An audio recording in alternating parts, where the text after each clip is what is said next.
नमस्कार दोस्तों। Law of one यानी एक का कानून, या कह लीजिए एक का ज्ञान, या कह लीजिए एक के तरीके, यह उसके 30वें सत्र का दूसरा भाग है। दोहराया जाता है कि इस किताब द्वारा दी गई सभी सूचनाएं और जानकारियां आप जान भी सकते हैं, मान भी सकते हैं, नज़रअंदाज भी कर सकते हैं और सिरे से खारिज भी कर सकते हैं, क्योंकि यह आपकी फ्री विल है जो कि एक अनंत रचयिता द्वारा आपको दी गई है। एक और बात कही जाती है कि लॉ ऑफ वन पूरी तरह से सबके लिए फ्री है। यदि कोई इकाई या व्यक्ति इसको निजी स्वार्थ के लिए इस्तेमाल करे तो वह उसकी व्यक्तिगत जिम्मेदारी होगी।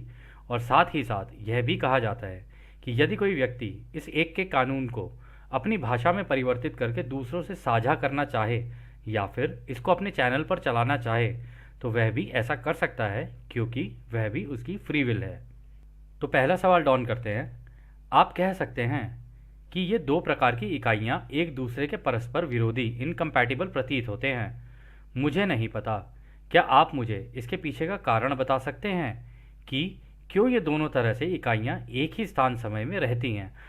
तो दोस्तों, यहाँ पर डॉन जो सवाल कर रहे हैं वो फर्स्ट डेंसिटी और सेकंड डेंसिटी दोनों के बारे में बात कर रहे हैं कि भाई यहाँ पर फर्स्ट डेंसिटी भी है, सेकंड डेंसिटी भी है, और ये दोनों के दोनों देखा जाए तो एक दूसरे के साथ इनकम्पैटिबल से हैं, क्योंकि एक तरफ तो मतलब पेड़ पौधे और ये सारी चीज़ें हैं, ठीक है, जानवर हैं, दूसरी तरफ हवा है, पानी है, ये सारी चीज़ें हैं।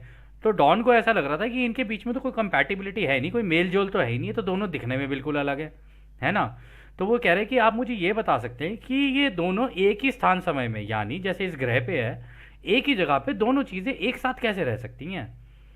तो रा कहते हैं विकास क्रम यानी इवोल्यूशन पर लागू स्वतंत्र इच्छा इस प्रकार कार्य करता है, उस पर विचार करें।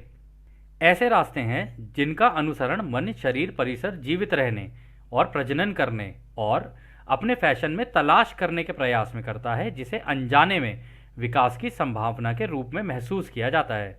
विकास के ये दो कार्यक्षेत्र या रास्ते कई में से दो हैं। तो वो ये कह रहे हैं, ये देखो भाई, पहली डेंसिटी हो या सेकंड डेंसिटी हो, ठीक है, जिसमें पेड़ पौधे, पहाड़, झरने, ये जितनी भी चीज़ें हैं, एक तरफ तुम्हारा पानी, हवा और ये सारी चीज़ें हैं, कह रहे इनके बीच में भी ऐसा होता है कि आपस में एक दूसरे जब घुल मिल रहे होते हैं ना, इनके बीच में भी प्रजनन चल रहा होता है, इनके बीच में भी फैशन चल रहा होता है, कि मतलब एक दूसरे को ढूंढने की तलाश या अपने रचयिता को ढूंढने की तलाश ये जारी रहती है कि हम हमें बनाया तो बनाया किसने। तो इस तरीके की ये ना संभावना उनके अंदर रहती है, जिसकी वजह से, उस जानने के कारण की वजह से इनका विकास होता चला जाता है। और जिसको जानने की इच्छा ना हो उसका विकास ही नहीं होगा। आप खुद सोच लीजिए ना दोस्तों, एक क्या कहते हैं, तालाब में पानी, ठहरा हुआ पानी क्या होता है, उसका सड़ जाता है, वो खराब हो जाता है वो। लेकिन एक बहता हुआ पानी, उसके पास आप खड़े हो जाओ, किसी नदी के पास खड़े हो जाओ, किसी समुद्र के पास आप खड़े हो जाओ, आपको एक बड़ी अच्छी सी फीलिंग आती है, जैसे कुछ बदलाव हो रहा है ना? वो जो बदलाव हो रहा होता है उसकी वजह से हमें एक अच्छी फीलिंग सी आ रही होती है। लेकिन अगर आप अपने जीवन में भी देखोगे ना, अगर आप मान लो कोई भी चीज़ रोज़ रोज़ करते चले जा रहे हो, एक पैटर्न है, मान लो एक डेली का रूटीन है आपका कि भाई सुबह उठना है, खाना पीना बनाना है, ठीक है, फिर ऑफिस जाना है, ऑफिस में जाके वही सेम तरीके का काम करना है, या फिर दुकान जाना है, दुकान पे जाके गल्ले पे बैठना है, ये सारी चीज़ें करनी है, या फिर कुछ भी काम आपको करना है, जो भी काम अपनी ज़िंदगी में आप कर रहे हो, उसके अंदर एक पैटर्न बन जाता है, एक रूटीन बन जाता है। और उस रूटीन के कारण आप नोटिस करोगे धीरे धीरे ज़िंदगी ना, मतलब विकास तेज़ी से नहीं हो रहा होता, बल्कि और रुक रहा होता है, स्लो हो जाता है बहुत ज़्यादा। तो वो कह रहे हैं कि इस तरीके की हर जगह पे चीज़ें चल रही होती हैं, किसी जगह पर तेज चल रही होती है, किसी जगह पर धीरे चल रही होती हैं। जो जानने के रास्ते पर निकलेगा उसका विकास तेजी से हो जाएगा, जो अभी अपने आप को ही समझने में लगा हुआ है या इस रूटीन में फंस गया है, ठीक है, एक ही चीज़ को बार बार रिपीट करे चले जा रहा है, उसकी प्रोग्रेस थोड़ी सी स्लो होती है। और वो कह रहे हैं ये इस अनंत रचना को समझने के कई तरीकों में से केवल दो तरीके हैं। मतलब एक तो प्रजनन वाला हो गया एक तरीका, चलो ठीक है, एक हो गया ये वाला तरीका कि अपने आप को जानना और नई नई संभावनाओं की खोज करना कि भाई इस चीज़ को और कैसे किया जा सकता है और कैसे किया जा सकता है। ये दो तरीके हैं। तो अगला सवाल डॉन करते हैं। अच्छा, ऐसा है, कुछ हफ्ते पहले मैंने एक समाचार कार्यक्रम देखा था जिसमें यह सवाल उठाया गया था कि डायनासोर अचानक हमारे ग्रह से क्यों गायब हो गए। मुझे पता है कि यह महत्वहीन है, लेकिन मैं बस सोच रहा था कि इसका कारण क्या था।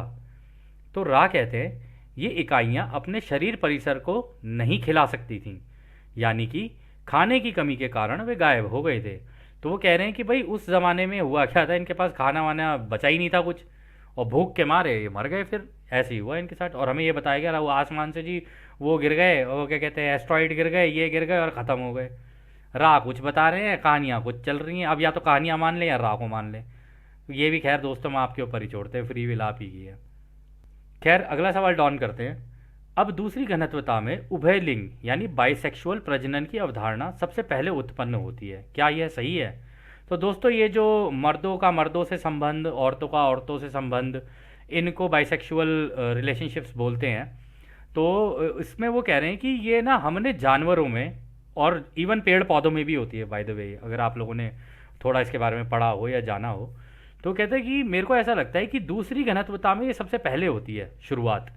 तो रा कहते हैं हाँ यह सही है, दूसरी घनत्वता में सबसे पहले शुरू होती है। तो आगे डॉन कहते हैं क्या आप मुझे शारीरिक परिसर के प्रजनन के इस तंत्र के पीछे का दर्शन बता सकते हैं, मतलब इसके पीछे का कारण बता सकते हैं? तो रा कहते हैं दूसरी घनत्वता वह है जिसमें तीसरी घनत्वता के कार्य के लिए आधार तैयार किया जा रहा है। इस तरह यह देखा जा सकता है कि प्रजनन के लिए बुनियादी तंत्र तीसरी घनत्वता में दूसरे स्वयं और स्वयं की सेवा के लिए एक विशाल क्षमता में समाहित कैपिटुलेट होते हो जाते हैं। यह न केवल ऊर्जा हस्तांतरण ट्रांसफर के कार्यों द्वारा किया जा रहा है, बल्कि यह उन लोगों के द्वारा विभिन्न प्रकार की सेवाओं के प्रदर्शन के कारण भी होता है जो एक दूसरे से चुंबकीय रूप से आकर्षित होते हैं। इस प्रकार इन इकाइयों के पास कई प्रकार की सेवा के अवसर हैं जो स्वतंत्र इकाई के लिए उपलब्ध नहीं होते हैं। तो वो ये कह रहे हैं कि देखो सेकंड डेंसिटी में क्या होता है ना, सेकंड डेंसिटी में भी यही चल रहा होता है, अट्रैक्शन तो रहता ही है। अट्रैक्शन इन द सेंस कि भाई आपस में एक दूसरे को जितनी भी वो हो रही होती है ना, जितने चाहे जानवर हों पेड़ पौधे हों, ये भी एक दूसरे को जानने में लगे रहते हैं। तो आकर्षण तो उनके बीच में भी रहता है, यानी अट्रैक्शन तो उनके बीच में भी है, ऐसी बात तो नहीं है। तो वो कह रहे हैं कि इस वजह से होता क्या है, क्योंकि डायस्पोरा बहुत बड़ा है ना, मतलब कितने तरीके के जानवर हैं, कितने तरीके के पेड़ पौधे हैं, तो उसमें से कौन किससे कैसे अट्रैक्ट हो जाए कुछ कहा नहीं जा सकता। और सबसे बड़ी बात, अपने आप को जानने की कोशिश कर रहे होते हैं, और अपने आप को अगर जानने की कोशिश कर रहे हैं तो टेक्निकली देखा जाए तो थर्ड डेंसिटी में एंटर करने की कोशिश कर रहे हैं वो, ठीक है, जानने की कोशिश की वजह से।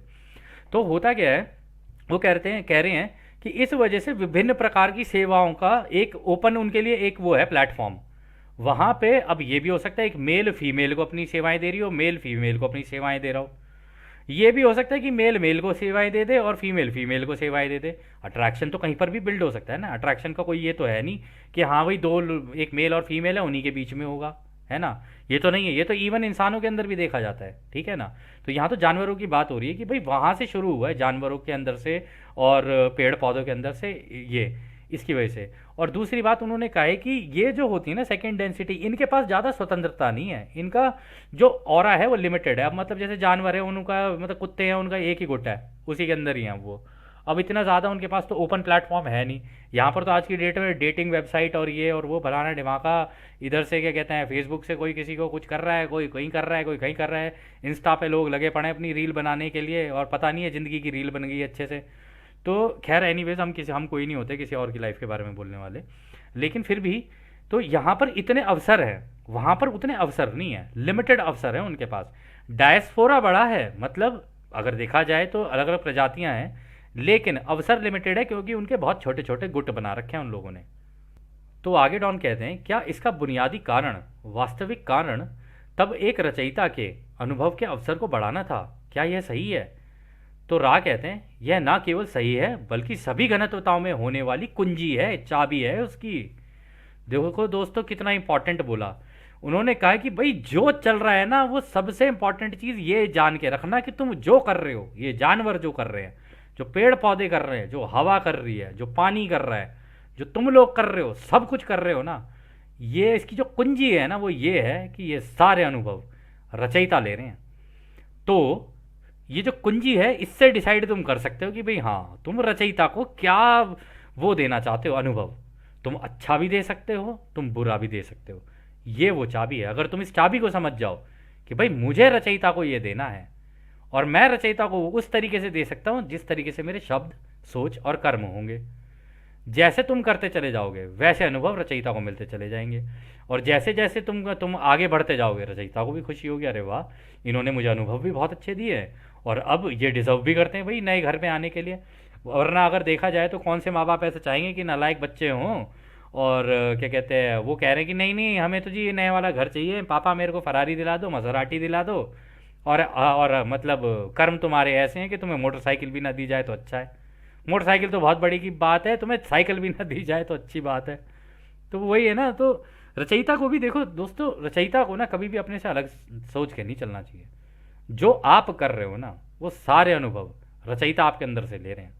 तो अब आपके ऊपर है इस चाबी को अपने हाथ में लेकर रचयिता को क्या अनुभव देने हैं आपने, यानी क्रिएटर को क्या एक्सपीरियंसेस देने हैं आपने।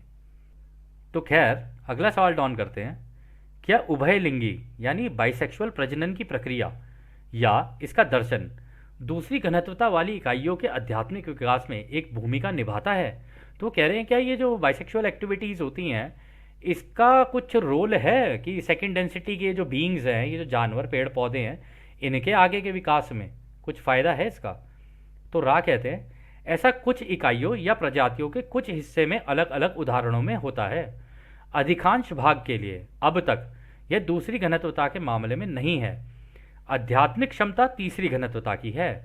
तो वो कह रहे कि देखो सेकंड डेंसिटी की अगर तुम बात करोगे ना, उसमें ऐसा नहीं है कि सभी जानवरों के अंदर ऐसा है, या लेकिन अधिकांश भाग तो ऐसे इससे छूटा हुआ है। कुछ कुछ जानवर ऐसे हैं उनके बीच में ऐसा हो जाता है, ठीक है। और वो कह रहे हैं लेकिन अगर तुम आध्यात्मिक लेवल पे अगर तुम ये सोच रहे हो ना कि आध्यात्मिक लेवल पे इसका रचयिता के लिए कोई फ़ायदा है, तो या फिर तो उनके विकास के लिए कोई फ़ायदा है, तो कह रहे कि नहीं, अध्यात्म तो तीसरी घनत्वता वालों के लिए है सीखना, क्योंकि वो अपने आप को और दूसरों को जानने की कोशिश कर रहे होते हैं। इस वजह से आध्यात्मिक रास्ता तीसरी घनत्वता का है।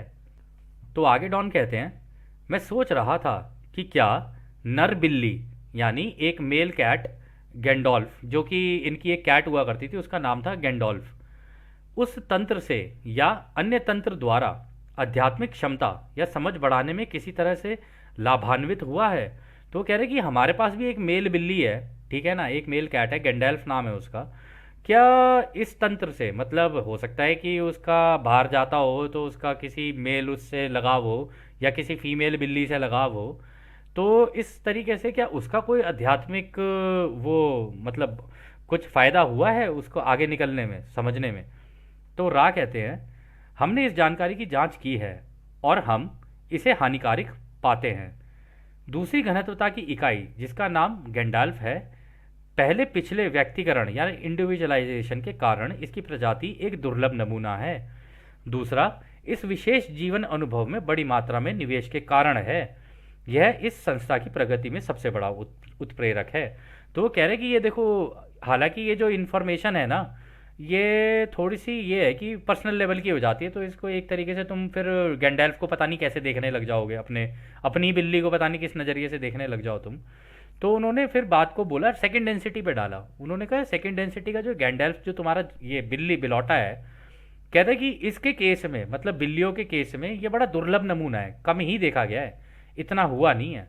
कह रहे लेकिन क्योंकि तुमने इसे पाला है और तुमने इसे प्यार किया है, उस वजह से उसके कारण इसकी ये जो आगे की प्रगति है ना, ये तेजी से बढ़ गई है। और इसमें जो उत्प्रेरक यानी जो कैटलिस्ट लगा ना, वो तुम्हारा प्रेम लगा है, इस वजह से इसकी प्रगति अब आगे हो रही है। फिर वो आगे कहते हैं यह बहुत ही असामान्य है जैसा कि हमने कहा है।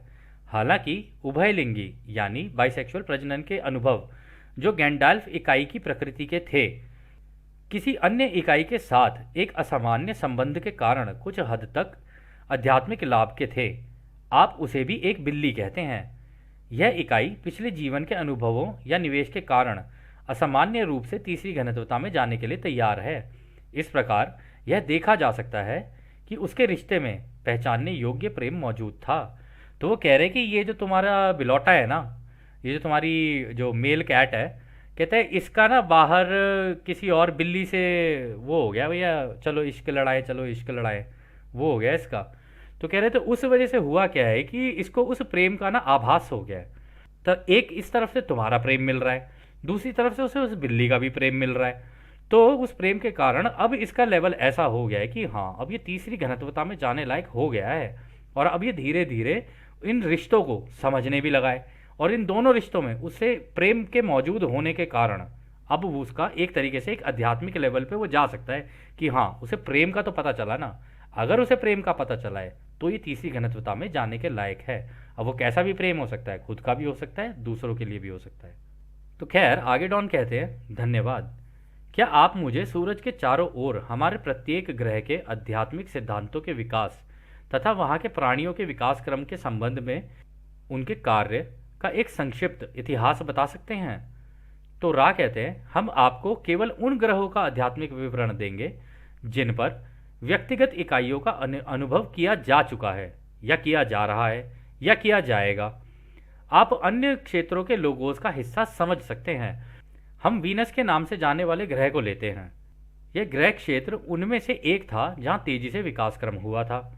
यह हमारी मूल पृथ्वी है, यानी कि हम यहीं के मूल निवासी हैं, और इसकी सतह पर रहने वाली इकाइयों की तेजी से हुई प्रगति का कारण उनके बीच का सामंजस्यपूर्ण हारमोनियस व्यवहार था।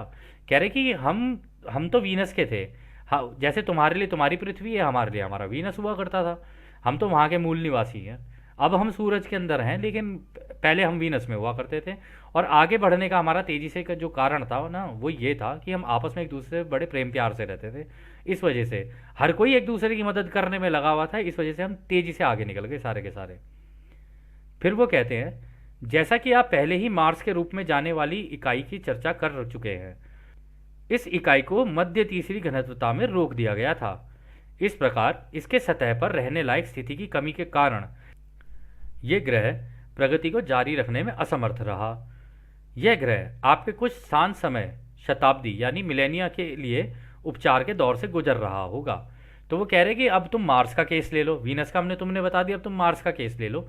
मार्स के केस में इन्होंने अपने प्लेनेट पे ऐसी मतलब आतंक मचा दिया था कि भाई अब उस केस में तो कुछ किया नहीं जा सकता था। उनकी थर्ड डेंसिटी ही बीच में रुक गई, ठीक है ना, उसको रोक दिया गया, तो मर गए सारे वहाँ पे। कि वहाँ से उठा के तो फिर यहाँ पर लाए गए। तो वो कह रहे हैं कि अब इस ग्रह में ये नहीं हो सकता कि भाई कोई लाइफ वहाँ पे क्रिएट की जा सके। लेकिन हाँ, अभी कुछ समय लगेगा, कुछ मिलेनियम्स लगेंगी, मतलब कई सौ साल लगेंगे, तब जाके ये ग्रह दोबारा ठीक होगा। अभी इसका उपचार चल रहा है, मतलब इस ग्रह की भी अभी वो चल रहा है, उपचार चल रहा है, उसकी तबीयत ठीक की जा रही है। तबीयत सोच लो दोस्तों, इनके लिए तबीयत ठीक करना है। वो एक हम है यहाँ पे दवाई खाई और लेट गए बिस्तर के ऊपर, एक इनकी तबीयत है, सीधा ग्रह की तबीयत ही ठीक कर दो। वाह क्या बात है, मज़ा आ गया। फिर आगे वो कहते हैं, जिस ग्रह पर आप निवास करते हैं उसका एक आध्यात्मिक इतिहास है जो आपको अच्छी तरह से पता है, और आप चाहें तो इसके बारे में पूछ सकते हैं।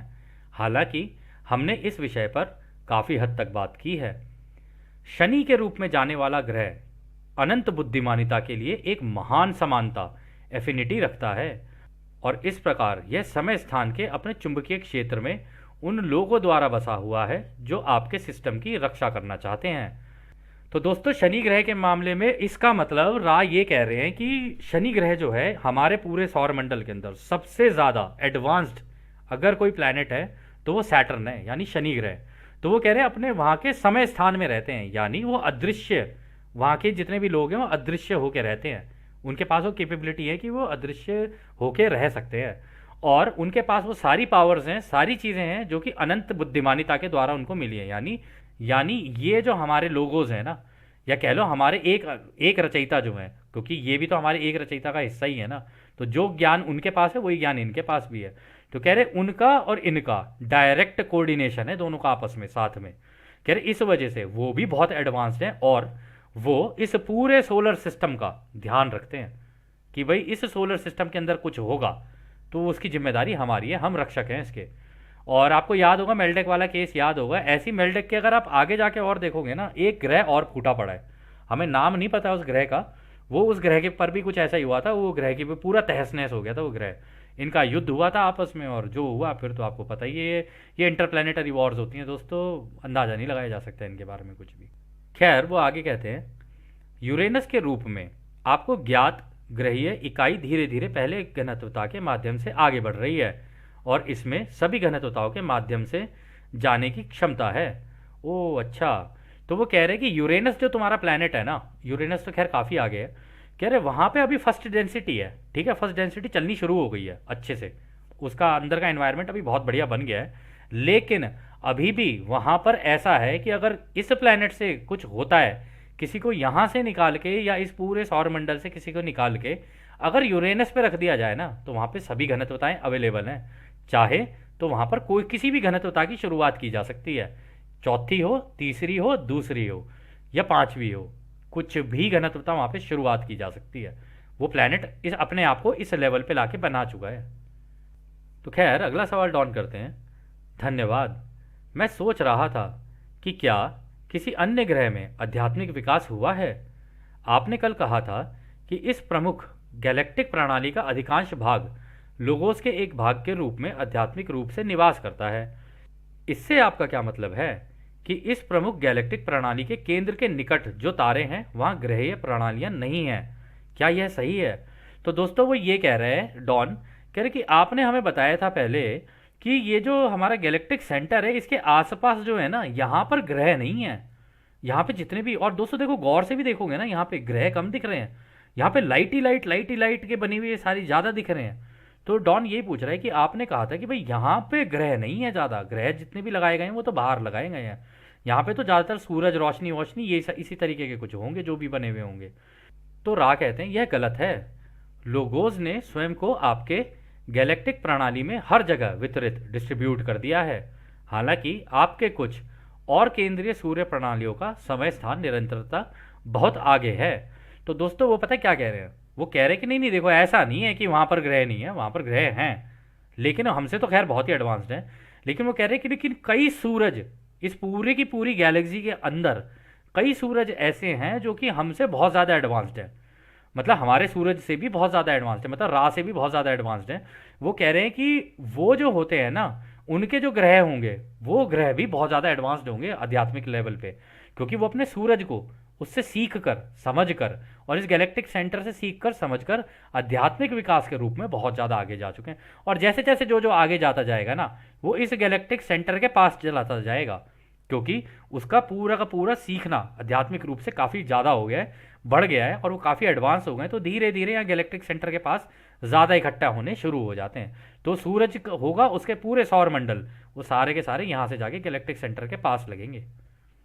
तो आगे डॉन कहते हैं ठीक है, तो क्या आप आमतौर पर यह कह रहे हैं कि जैसे जैसे आप इस प्रमुख गैलेक्टिक प्रणाली के केंद्र के करीब आते हैं वहाँ आध्यात्मिक घनत्वता अधिक है? मैं इस शब्द का उपयोग करूँगा या यह सामान्य जनरल आध्यात्मिक गुणवत्ता क्वालिटी उस क्षेत्र में उन्नत है। तो वही डॉन ने सवाल पूछ लिया। अच्छा, तो मुझे समझ में आया कि जैसे जैसे कोई आध्यात्मिक रूप से आगे बढ़ता चला जाएगा वो धीरे धीरे इस गैलेक्टिक सेंटर पे यानी इस सेंटर पे इसके पास चलाता जाएगा, मतलब उसके सूरज और उसके ग्रह उसके आसपास ही चले जाएंगे। तो रा कहते हैं यह इस सत्र का अंतिम पूर्ण प्रश्न होगा क्योंकि कार्ला को कुछ असुविधा हो रही है, हम उसे थकाना नहीं चाहते हैं।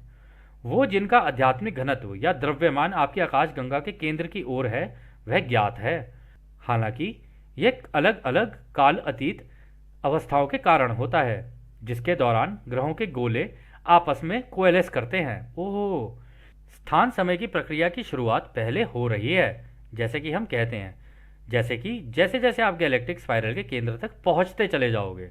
तो वो यही कह रहे हैं दोस्तों, वो कह रहे हैं कि ये यहाँ जाकर ना सारे जो ग्रह होते हैं ना वो भी आपस में एक दूसरे के साथ मर्ज कर सकते हैं, मतलब आपस में ऐसा नहीं है ग्रह एक दूसरे से दूर रहेंगे, वो भी एक दूसरे के साथ मर्ज कर सकते हैं। सूरज के सूरज एक दूसरे के साथ मर्ज कर सकते हैं, ग्रह के ग्रह सूरज के साथ मर्ज कर सकते हैं, और इस रोशनी के आसपास मतलब जो डिस्टेंस होंगे ना वो कम होंगे।